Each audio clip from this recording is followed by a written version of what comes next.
के द्वारा यहाँ पे खाद छुपाई गई है, छापामारी हुई। और एक ही जिले में नहीं हुई है, मैं आपको बता देता हूँ 14 जिले में हमने ये काम किया है जी। क्योंकि नेपाल का बॉर्डर है, खाद लोग जो है लेते हैं सस्ते में, और नेपाल में सब्सिडी नहीं है, लोग जो है बेच देते हैं। तो इस पे कार्रवाई चल रही है, हम लोग कार्रवाई कर रहे हैं इसके ऊपर। नहीं कहीं ना कहीं, लेकिन सर ये लगता है कि कृषि विभाग में ही कुछ अधिकारी हैं ऐसे जिनकी शय पर ऐसे माफियाओं का हौसला इतना बढ़ जाता है कि कार्रवाई होती है फिर से वही लेकिन खेल शुरू करने लगते हैं।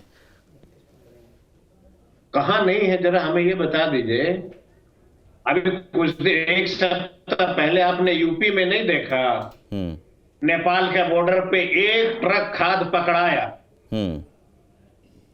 तो आप हमको कह रहे हैं कि बिहार में अधिकारी ऐसे, तो यूपी में तो भाजपा की सरकार है, वहां अधिकारी नहीं सुधरे क्या? मैं किसी पार्टी पर नहीं जा रहा हूं, मैं कह रहा हूं विभाग में अगर ऐसे अधिकारी हैं जिनकी शह पर ये सब कुछ हो रहा है तो क्या आप बिल्कुल उन अधिकारियों पर भी कार्रवाई करेंगे या सिर्फ माफियाओं पर?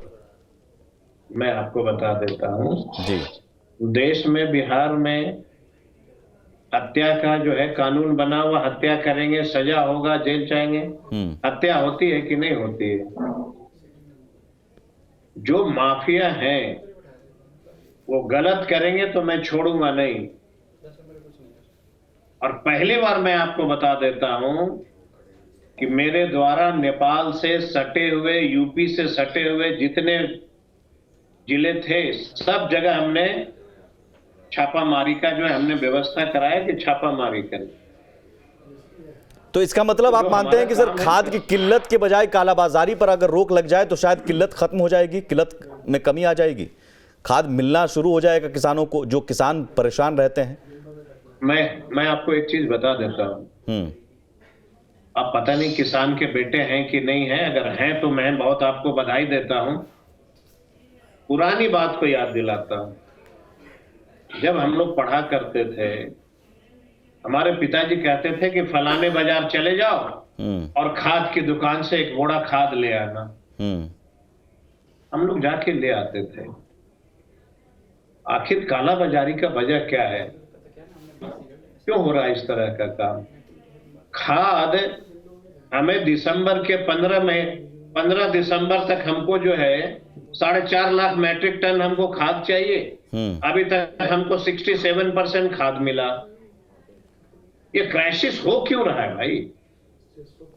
आप समय के पहले हमको खाद उपलब्ध करा दीजिए, हम डोर डिलीवरी कराने को तैयार हैं। हम जो किसान खाद को चाहिए हम पंचायत में भेज देंगे, आप हमको सही समय पर रेट लगा दीजिए। लेकिन ये आरोप मैं आपको वचन देता हूं सर, अब बिल्कुल आप उन किसानों को वचन दीजिए। और जहां तक रही किसान के बेटे होने की बात, बिल्कुल मैं भी गांव की पृष्ठभूमि से हूं और मैं भी खाद और धान और गेहूं इन चीज़ों को बहुत करीब से देखा है। शायद मैं उस दर्द को मैं भी समझ सकता हूं, लेकिन आप भी दर्द को समझते हैं। मैं वचन उन 85 लाख किसानों को दीजिए सर आज, और उन किसानों को वचन दीजिए कि वो कभी लाइन में ना लगना पड़े, उन्हें परेशान ना होना पड़े। मैंने आपको सवाल इसलिए पूछा जी कि आप एंकर हैं, पूरी दुनिया देखती है आपकी बात को जी, इसलिए मैंने ये सवाल आपसे पूछा कि अगर किसान के बेटे हैं तो किसान के दर्द को भारत सरकार के कृषि मंत्री तक पहुंचा दी। भारत सरकार के कृषि मंत्री तक सर, भारत सरकार कृषि मंत्री तक और रसायन एवं उर्वरक मंत्री जो शायद खाद को लेकर उनका विभाग है, मनसुख मांडविया, वो कहते हैं कि साहब ये झूठ है। मनसुख मांडविया जी अभी हाल में ट्वीट आया था, आपने कहा था कि भाई किल्लत है, वो कहते हैं कि नहीं झूठ है, कोई किल्लत नहीं है। अमरेंद्र जी से सुन पा रहे हैं हमारी आवाज? अमरेंद्र जी भी हैं, शायद वो आवाज पहुंचा सकते हैं, पूर्व कृषि मंत्री। हालांकि सुन रहे हैं अमरेंद्र जी, ये किल्लत की बात कहां से आ जाती है? केंद्र की पर ठीकरा फोड़ा जाता है। आपने भी किल्लत देखी, पिछले साल भी किल्लत हुई, जबरदस्त किल्लत हुई थी, 2021 में भी इसी समय आप उस वक्त कृषि मंत्री थे।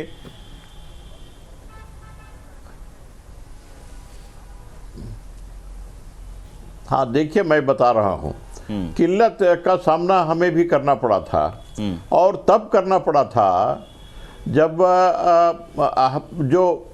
जो आयात होता था जो इंपोर्ट होता था खाद, तो उसकी आवाजाही और जहाज़ों की आवाजाही बंद थी।